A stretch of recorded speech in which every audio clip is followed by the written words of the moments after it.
creation and registration of charges as per Companies Act, এটি Companies Act 1994 এর 159 section থেকে 180 section পর্যন্ত detail বলা আছে।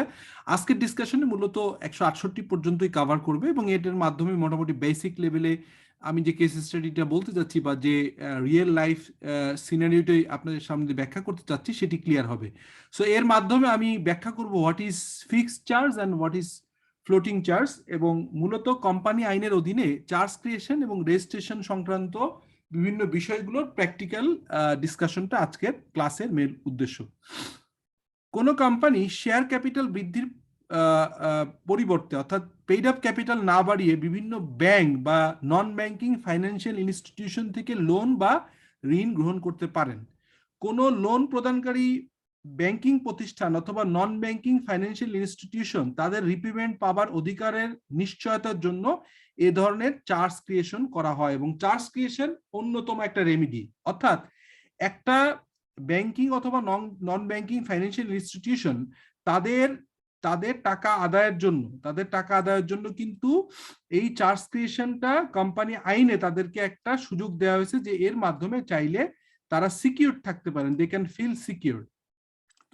বিনিয়োগকারী ব্যাংক বা ফাইন্যান্সিয়াল ইনস্টিটিউশনের অনুকূলে চার্জ ক্রিয়েট করা, অর্থাৎ চার্জটা ক্রিয়েট করা হয় কাদের কাছে?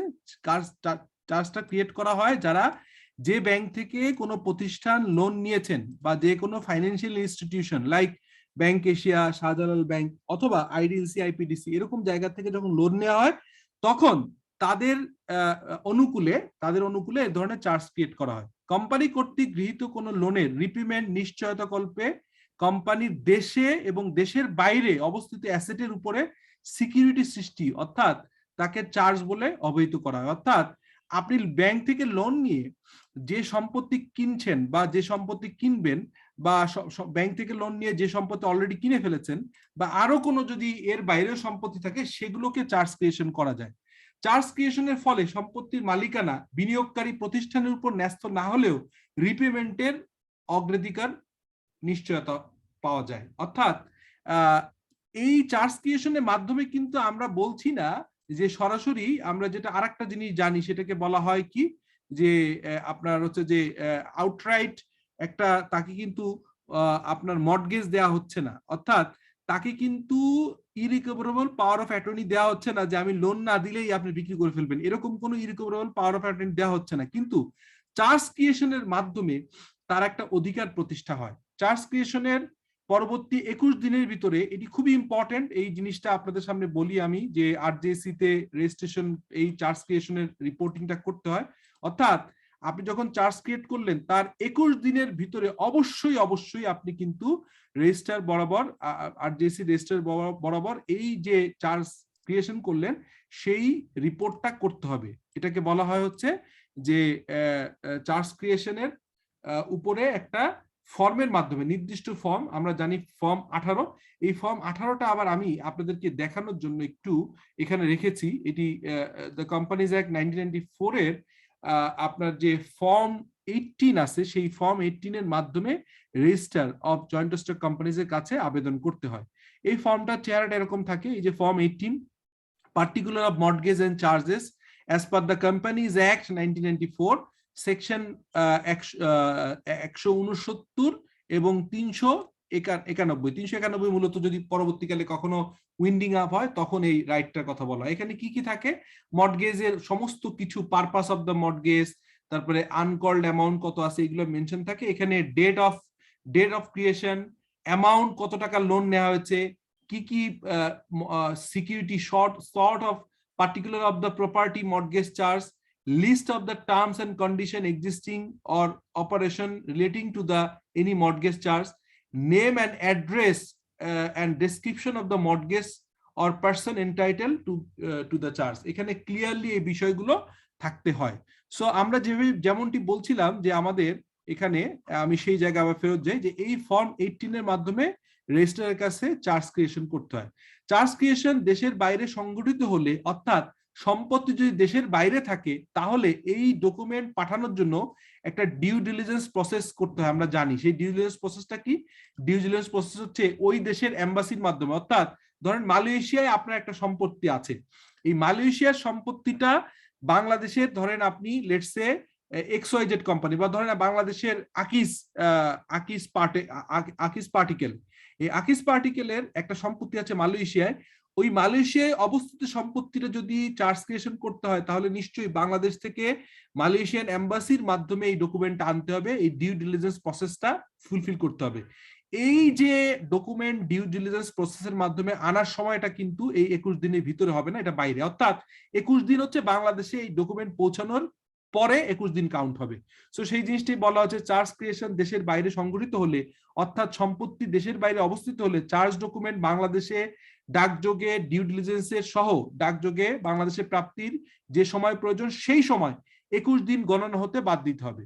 কোম্পানির কোনো লোক যদি কি করে অজ্ঞাতসারে বা ইচ্ছাকৃতভাবে চার্জ রেজিস্ট্রেশনে বিরত থাকে, তবে এর সংশ্লিষ্ট কর্মকর্তাগণ এই ব্যর্থতা চলতে থাকলে প্রতিদিনের জন্য 1000 টাকা আর্থিক দণ্ডে দণ্ডিত হবেন। অর্থাৎ চার্জ ক্রিয়েশন করার কথা বলা আছে, আপনি বলেছেন লোন নেওয়ার সময় যে আপনার স্যাংশনে, ব্যাংক যে স্যাংশন দিয়েছে স্যাংশনে বলা আছে যে আপনি চার্জ ক্রিয়েট করবেন। সো আপনি এই মর্টগেজটা করলেন কিন্তু চার্জটা এখনো ক্রিয়েট করছেন না, এই চার্জ মর্টগেজটা করলেন কিন্তু এই চার্জটা ক্রিয়েট করছেন না হচ্ছে আরজেসি রেজিস্টার বরাবর, তাহলে এই ব্যর্থতা চলতে থাকলে 21 দিন পার হয়ে গেলে প্রতিদিনের জন্য প্রতি কর্মকর্তা 1000 টাকা করে আর্থিক দণ্ডে দণ্ডিত হতে পারেন। রেজিস্টার কোম্পানি কর্তৃক সম্পাদিত মর্টগেজ বা চার্জ রেজিস্টার বইয়ে অন্তর্ভুক্ত করবেন। অর্থাৎ এখানে কিন্তু একটা রেজিস্ট্রেশনের জন্য একটা চার্জ ক্রিয়েশন একটা বই আছে আরজেসি দপ্তরে, সেইখানে এটাকে নথিভুক্ত করবেন। চার্জ ক্রিয়েশনের তারিখ যে সম্পত্তির উপর চার্জ সৃষ্টি করা হয়েছে তার বিবরণ, ওই যে আমি দেখালাম তার বিবরণ, নিশ্চয়তা প্রদানকারী অর্থের পরিমাণ, যে ব্যক্তি বা প্রতিষ্ঠান অনুকূলে চার্জ ক্রিয়েট করা হচ্ছে সেই প্রতিষ্ঠানের অন্তর্ভুক্ত করতে হবে। অর্থাৎ আমি একটু আগে যে ফর্মটা দেখালাম এই ফর্মে দেয়া আছে যে আপনার কয় টাকা লোন নেওয়া হয়েছে, তার এগেইনস্টে কি সম্পত্তি মর্টগেজ করা হয়েছে, চার্জ ক্রিয়েশন করা হয়েছে এবং কার অনুকূলে করা হয়েছে, আইপিডিসি, আইডিএলসি নাকি ব্যাংক এশিয়া নাকি শাহজালাল ব্যাংক। যে কোনো ব্যক্তি নির্ধারিত ফি পরিশোধ সাপেক্ষে রেজিস্টার বইয়ের পরিদর্শন করতে পারবেন। যে কোনো লোক যে দেখতে পারবেন, ধরেন ফিউচারে যদি কেউ কখনো এই লোনটা আসলে কত জায়গায় মর্টগেজ করা হয়েছে, কত জায়গায় চার্জ ক্রিয়েশন করা হয়েছে, ধরেন আজকে আমি শাহজালাল ব্যাংকের এগেইনস্টে চার্জ ক্রিয়েশন করলাম, এরপরে কোনো একটা দিন যদি আপনার প্রাইম ব্যাংক দেখতে চায় যে লোন দিবে কি দিবে না, তখন প্রাইম ব্যাংক যে ফিস পে করে কিন্তু দেখতে পারে যে এই কোম্পানির কতগুলো চার্জ ক্রিয়েশন করা আছে। চার্জ সৃষ্টিকারী দলিল বা মর্টগেজ ডিডের অনুলিপি কোম্পানির নির্ধারিত কার্যালয়ে সংরক্ষণ করতে হবে। এইটার একটা কপি কিন্তু আমাদের কোম্পানির হেড অফিসে আপনার নিবন্ধিত কার্যালয়ে রাখতে হবে। চার্জ নিবন্ধনের পর রেজিস্ট্রার কর্তৃক প্রদানকৃত নিবন্ধন সার্টিফিকেট চার্জ ক্রিয়েশন সংক্রান্ত নিয়মকানুন যথাযথভাবে পালন করার কনক্লুসিভ প্রুফ বলে বিবেচিত হবে। অর্থাৎ আপনি যে এই চার্জ ক্রিয়েশন করেছেন এবং এটা কোম্পানি অ্যাক্টের যে বিধিবিধান আছে সেটার একটা কনক্লুসিভ প্রুফ হিসেবে প্রমাণিত হবে। ফিউচার বিনিয়োগকারীগণ, ভবিষ্যতে যদি কেউ আপনাকে লোন দিতে চায়, ফিউচার বিনিয়োগকারীগণকে কোম্পানির এক্সিস্টিং দায় অর্থাৎ বিদ্যমান দায় সম্পর্কে ধারণা প্রদান করাই চার্জ ক্রিয়েশনের উদ্দেশ্য। এটা একটা ইম্পর্টেন্ট তথ্য, সেটা হচ্ছে যে যারা সামনে এই অর্গানাইজেশনে লোন দিবে তারা জেনে লোন দিবে যে না এই অর্গানাইজেশন কত টাকার আপনার অলরেডি চার্জ ক্রিয়েশন করা আছে, কত টাকার লোন রাখা আছে, কত টাকার চার্জ ক্রিয়েশন করা আছে, এই জিনিসগুলো দেখতে পারবে। যেন বিনিয়োগকারীগণ কোম্পানির বিদ্যমান দায় সম্পর্কে অবহিত হয়ে জেনে শুনে বুঝে সতর্কতার সাথে বিনিয়োগ করতে পারেন। চার্জ নিবন্ধন না হলে সংশ্লিষ্ট ঋণদাতা সিকিউরড ক্রেডিটর হিসেবে বিবেচিত হবেন না। অর্থাৎ ধরেন আপনি ব্যাংক এশিয়া থেকে 10 কোটি টাকা লোন নিলেন, চার্জ ক্রিয়েট করার কথা আপনি ব্যাংক এশিয়ার বরাবর চার্জ ক্রিয়েট করা হলো না, যদি না করা হয় চার্জ ক্রিয়েট না করা হয় তাহলে কিন্তু ব্যাংক এশিয়া কিন্তু কোনো কারণে এই কোম্পানি যখন উইন্ডিং আপ হবে, এই কোম্পানি যখন ডিসলিউশন হবে, তখন কিন্তু ব্যাংক এশিয়া এখানে সিকিউরড ক্রেডিটর হিসেবে বিবেচিত হবে না, আনসিকিউরড ক্রেডিটর, অর্থাৎ তাদের পেমেন্ট অনেক পরে হবে। আগে সিকিউরড ক্রেডিটরদের পেমেন্ট করা হবে, তারপরে ব্যাংক এশিয়া টাকাটা পাবে। তবে কোম্পানি যতদিন পর্যন্ত গোয়িং কনসার্ন হিসাবে বিদ্যমান থাকে ততদিন পর্যন্ত অনিবন্ধিত চার্জ অস্বীকার করা যাবে না। তবে একটা বিষয় এখানে ক্লিয়ার করি, সেটা হচ্ছে যে কোম্পানি বন্ধ হয় নাই, কোম্পানি এখনো বন্ধ হয় নাই। সো কোম্পানি যদি বন্ধ না হয় তাহলে কিন্তু কোম্পানি যদি বন্ধ না হয়, কোম্পানি যদি গোয়িং কনসার্ন হয়, চলতে থাকে, তাহলে কিন্তু আপনি চার্জ ক্রিয়েশন করা হয়েছে কি হয় না এটা ইম্পর্টেন্ট না, আপনি কিন্তু লোনের টাকা রিপেমেন্ট করতে হবে। তবে চার্জ ক্রিয়েশন করা থাকলে যদি আল্লাহ না করুক কোনো বিপদ আপদ হয়, কখনো যদি উইন্ডিং আপ হয়, তখন আপনি প্রায়োরিটি পাবেন এবং এটা আইনগতভাবে আরো মোর শক্তিশালী হবে, আপনি পাওয়ারফুল হবেন।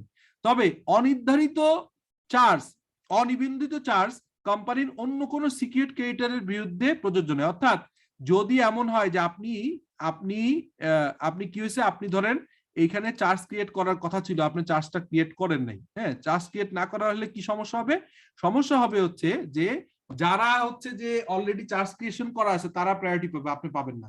অর্থাৎ পরবর্তীকালে চার্জ ক্রিয়েট হলে এবং উক্ত চার্জ নিবন্ধিত হলে পরবর্তীকালে নির্ধারিত নিবন্ধিত চার্জের পূর্বে অনিবন্ধিত চার্জের উপরে প্রাধান্য লাভ করবে। অর্থাৎ আমি একটা জিনিস ক্লিয়ার করি, এখানে এই জিনিসটা খুবই বোঝার একটা বিষয় আছে, আমি অত্যন্ত সহজভাবে বোঝানোর চেষ্টা করি আপনাদেরকে। সেটি হচ্ছে যে ধরেন আমি এই লাইনটাকে বুঝাচ্ছি, সেটি হচ্ছে ধরেন আপনি চার্জ, আপনি লোন, আপনি ব্যাংক এসে লোন দিল 2021 সালে, এখন এটাকে চার্জ ক্রিয়েশন করা হলো না, 21 দিন পার হয়ে গেল, প্রপারলি করা হলো না। এরপরে 2022 সালে এসে ঢাকা ব্যাংক একটা লোন দিল, এন্ড ঢাকা ব্যাংক যদি আগে চার্জ ক্রিয়েশন করে ফেলে, এখন কোম্পানি যদি কখনো বন্ধ হয়ে যায়, তাহলে ঢাকা ব্যাংক আগে টাকা ফেরত পাবে হচ্ছে ব্যাংক এশিয়ার আগে। তো ব্যাংক এশিয়া যেহেতু 21 সালে লোন দেওয়ার পরেও এইটাকে চার্জ ক্রিয়েশন করে নাই, কিন্তু 2022 সালে এসে ঢাকা ব্যাংক পরে লোন দিয়েও এটাকে সিকিউরিটি ক্রেডিটরের তালিকায় উপরে চলে যাবে এবং তার লোনটা আগে পরিশোধ হবে। আবার অনিবন্ধিত চার্জ কোম্পানির লিকুইডিটরের বিরুদ্ধে প্রযোজ্য নয়। অর্থাৎ লিকুইডিটর এরূপ চার্জকে অগ্রাহ্য করে সম্পত্তি লিকুইড করে অন্য অন্য ক্রেডিটরদের মাঝে সম্পত্তি বন্টন করতে পারবেন। এখানে আর একটা বিষয় আছে আপনাদেরকে বলি, সেটা হচ্ছে যে এরকম যে বিষয়টা কিরকম দাঁড়ালো কথাটা এখানে, এটাও একটা ইম্পর্টেন্ট কথা। ধরেন কোম্পানি বন্ধ হয়ে গেল, সো কোম্পানি যদি বন্ধ হয়ে যায়, লিকুইডেটেড হয়ে যায়, তখন কোম্পানি লিকুইডেটেড হয়ে গেছে, তখন এসে যে এখানে অবসায়ক বা লিকুইডিটর অথবা রিসিভার নিয়োগ করলো গভর্নমেন্ট, সেই রিসিভার কিন্তু যারা নিবন্ধিত চার্জ ক্রিয়েশন করা হয়েছে এবং চার্জ রেজিস্ট্রেশন করা হয়েছে তারা আগে টাকা পাবেন। অনিবন্ধিত কাউ মানে রেজিস্ট্রেশন করা হয়নি এমন কেউ এসে টাকা চাইলে তাকে টাকা যদি অবশিষ্ট কিছু থাকে তাহলে দিবে, না হলে দিবে না। কিন্তু আগে যারা চার্জ ক্রিয়েশন করা আছে, যারা রেজিস্ট্রেশন করা আছে, তাদেরটা আগে টাকা দিবে। চার্জ চার্জ দুই প্রকার হয়ে থাকে, একটাকে ফিক্সড চার্জ বলে এবং ফ্লোটিং চার্জ। এই ফিক্সড চার্জ আর ফ্লোটিং চার্জের বিষয়টা অত্যন্ত ইম্পর্টেন্ট, আমি সেই জিনিসটা বলছি। ফিক্সড চার্জ সৃষ্টি করা হয় নির্দিষ্টভাবে কোম্পানির অ্যাসেটের উপর, যেমন কোনো কোম্পানির জমি, বিল্ডিং, হেভি মেশিনারিজ ইত্যাদি ফিক্সড চার্জ করা হয়। অর্থাৎ একটা কোম্পানি লোন নিয়ে জমি কিনলো, অথবা তার হচ্ছে যে মেশিন কিনলো, ক্যাপিটাল মেশিন, অথবা তার হচ্ছে যে বিল্ডিং করলো, এইটার উপর সরাসরি ডাইরেক্টলি চার্জ করা যায়। এবং এই সম্পত্তি যদিও কোম্পানির দখলে বিদ্যমান থাকে, তথাপি বিনিয়োগকারী প্রতিষ্ঠানের অনুমতি ব্যতীত এই সম্পত্তি হস্তান্তর করা যায় না। এখানে একটা ইন্টারেস্টিং বিষয় আমি আবারও বলে দিই, সেটা হচ্ছে যে আপনি এই যে ধরেন এই যে চার্জ ক্রিয়েট করা হলো ফিক্সড অ্যাসেটের উপরে, আপনার ল্যান্ড বিল্ডিং এর উপরে, তখন কিন্তু আপনি যে ব্যাংক থেকে লোন নিয়ে এটা কিনেছেন, যাদের এগেইনস্টে চার্জ ক্রিয়েশন করা আছে, তাদের পারমিশন ছাড়া কিন্তু এই ল্যান্ড আপনি বিক্রি করতে পারবেন না, এই ল্যান্ড হস্তান্তর করতে পারবেন না। অপরদিকে অন্য পাশে কি বলা হয়েছে, অপরদিকে বলা হচ্ছে যে ফ্লোটিং চার্জ, অপরদিকে ফ্লোটিং চার্জের কথা কি বলা হয়েছে, অপরদিকে ফ্লোটিং চার্জ ক্রিয়েট করা হয় কোম্পানির বর্তমান এবং ভবিষ্যৎ সম্পত্তির উপর। অর্থাৎ ফ্লোটিং চার্জ কার উপর ক্রিয়েট করা হয়, ধরেন আপনার ক্যাপিটাল মেশিনারিজ বাদে আপনার যে র মেটেরিয়াল আছে, এই ধরনের প্রোডাক্টের উপর, র মেটেরিয়ালের উপরে আপনার হয় অ্যাকাউন্টস রিসিভেবল হতে পারে। তাহলে কি বলা হচ্ছে, অপরদিকে ফ্লোটিং চার্জ ক্রিয়েট করা হয় কোম্পানির বর্তমান এবং ভবিষ্যৎ সম্পত্তির উপর। অর্থাৎ ফ্লোটিং চার্জ ক্রিয়েট করলে ভবিষ্যতে যত র মেটেরিয়াল আসবে, যত ফিনিশ গুড ইনভেন্টরি থাকবে, তার উপরও কিন্তু চার্জ ক্রিয়েশন হবে। কোম্পানি এই সম্পত্তির উপর স্বাভাবিক কার্যক্রম পরিচালনা করতে পারেন। এমনকি বিনিয়োগকারী প্রতিষ্ঠান যার অনুকূলে ফ্লোটিং চার্জ ক্রিয়েট করা আছে, তার কনসেন্ট ছাড়াও কনসেন্ট ব্যতিরেকেও সম্পত্তি হস্তান্তর করতে পারবে। অর্থাৎ এটা কিন্তু র মেটেরিয়াল, আপনি র material, finish good, semi finish good অথবা এগুলোর উপর চার্জ ক্রিয়েশন করলে কিন্তু এগুলো নিশ্চয়ই বারবার পারমিশন দিবেন না, সেটা আপনি চাইলে যে কোনো সময় বিক্রি করতে পারবেন। অর্থাৎ ফ্লোটিং চার্জ ক্রিয়েট করা আছে ফিনিশ গুড, র মেটেরিয়ালের উপর, এটা চাইলে আপনি বিক্রি করতে পারেন, এটা কোনো পারমিশন প্রয়োজন হয় না। কোম্পানি কর্তৃক ঋণ পরিশোধে কোনো ডিফল্ট সংঘটিত হলে অথবা ব্যর্থতা হলে, তখন হচ্ছে চার্জ সৃষ্টিকারী দলিলে উল্লিখিত ঘটনা সংঘটিত হলে ফ্লোটিং চার্জ ফিক্সড চার্জে কনভার্ট হতে পারে। অর্থাৎ ফ্লোটিং চার্জ মে কনভার্ট ইনটু ফিক্সড চার্জ হতে পারে এবং এই প্রক্রিয়াকে ক্রিস্টালাইজেশন বলা হয়। এই জিনিসটাও খুব ইম্পর্টেন্ট। ধরেন আপনি লোন নিয়েছিলেন, লোন নেওয়ার পরে যেটা হয়েছে, লোন তো আপনি নিয়ে ফেললেন, লোন নেওয়ার পরে আপনি পরিশোধ করতে পারলেন না টাকা ঠিক মতো, এটা কি ফ্লোটিং চার্জ দেয়া আছে, কিন্তু আপনি এটা ঠিক মতো পরিশোধ করতে পারলেন না। যেহেতু আপনি ঠিক মতো পরিশোধ করতে পারলেন না, এবং তখন কিন্তু ব্যাংকের আবেদন সাপেক্ষে, ব্যাংক যখন আবেদন করলো যে না আমি এই প্রোডাক্ট, এই ফিনিশ গুড, এই সেমি ফিনিশ গুড, এই র মেটেরিয়াল আর আমি সেল করতে দিব না, তখন এই ফ্লোটিং চার্জকে কনভার্ট হয়ে যাবে হচ্ছে ফিক্সড চার্জে। এবং তখন এই ক্রিস্টালাইজেশন প্রসেসের মাধ্যমে যখন এইটা ব্যাংক তখন অকশন করে বা ব্যাংক তার রেমিডি নিয়ে এটা বিক্রি করবে, তখন আর ওই প্রতিষ্ঠান এটা বিক্রি করতে পারবে না।